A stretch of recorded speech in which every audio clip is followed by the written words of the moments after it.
Let's talk about queer casting. தன்னை ஒரு queer ஆக்டிவிஸ்டாக கிளைம் பண்ணிக்கக்கூடிய மாலினி அவர்கள் கொடுத்த ஸ்டேட்மெண்ட் என்ன அப்படின்னு பார்த்தீங்கன்னா, ஒரு ஆர்டிஸ்ட்ன்றவங்க இன்க்ளூசிவ் மைண்ட் செட்டோட எந்த ஜெண்டர் ரோல்ஸ்னாலும் நடிக்கக்கூடியவர்களாக இருக்கணும், ஒரு ஜெண்டர்லெஸ் ஐடென்டிட்டியோடு இருக்கணும்.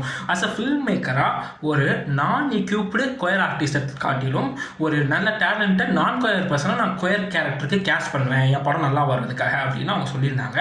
இது மேம்போக்காக பார்க்கும்போது ஒரு முற்போக்கான ஸ்டேட்மெண்ட்டாக தெரியலாம். இன்க்ளூசிவ் மைண்ட் செட்டோட ஆர்டிஸ்ட் இருக்கிறது நல்லதுன்னு தோணலாம்.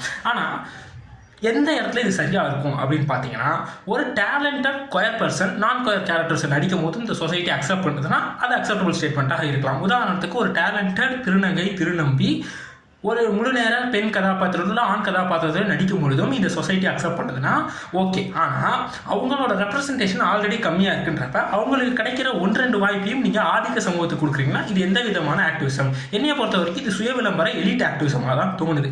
அந்த